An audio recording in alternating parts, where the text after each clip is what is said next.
Skaidrs, ka darba roku šajā laika periodā Latvijas pastam noteikti pietrūkst kādā mirklī. Viņi būtu priecīgi, ja to būtu vairāk.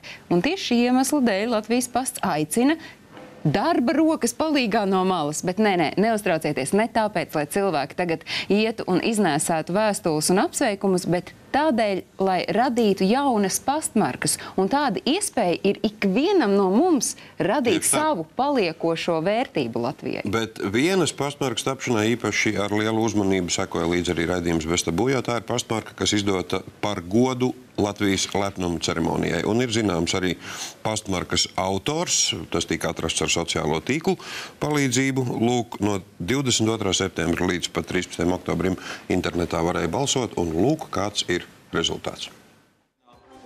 Šogad žūrijas vērtēšanai tika iesniegtas 234 pastmarku dizaina skices, no kurām tikai 30 tika nodotas publiskam balsojumam. Pirmo vietu tajā ieguva topošās mākslinieces Solvites Kukulas radītais darbs Dziedošie koki. Šī pastmarka simbolizē to latvieša dziesmoto garu un arī dabu. Un tieši dziesmu svētkos ir tas brīdis, kad šie abi simboli sasaistās kopā. Jo ir brīdis, kad tieši tas koris atgādina šalcošu mežu. Jā, un tad man likās, ka tas būs arī tāds kā simbols tiem latviešiem, kas ir aizbraukuši projām. Jo kaut arī viņi ir prom, viņi tik un tā simbolizē to, ka viņiem ir tas patriotisms, ir tas dziedošais gars.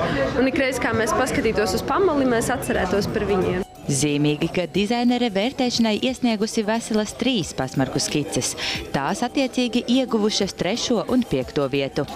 Pastmarka Dziedošie koki tiks nodrukāta 300 000 eksemplāru tirāžā, un tās nomināla vērtība 50 centi.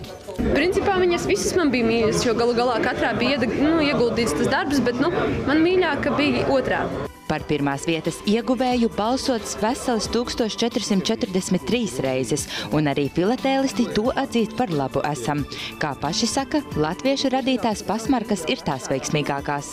Te tādas sliktas piemērs varam parādīt. Zviedri nemāk markas zīmēt. Mūsu izķēmoja, mūsu biblioteka būtu latviešu zīmējuši. Te ir Latvijas blociņš ar biblioteku. Daudz skaistāks manās acīs. Tas ir viens no skaistākajām pastmarkām. Paskatieties mūsu ģērboņu vienko un brīvības tēls. Pasākuma izskaņā katrs tika aicināts aizsūtīt kartīti kādam sev mīļam cilvēkam, savam Latvijas lepnumam. Jo vismaz Ziemassvētki ir tas laiks, kad papīra lapa, aploksne un pastmarka pārspēj jebkuru tehnoloģiju saziņu. Baiba Runce, Ivo Vejs, Bez tabū.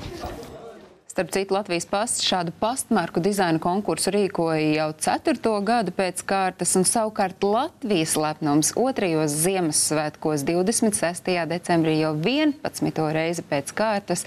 Tā jau tāda nemainīga tradīcija. Šogad tas būs uzreiz pēc raidījuma Bez tabū.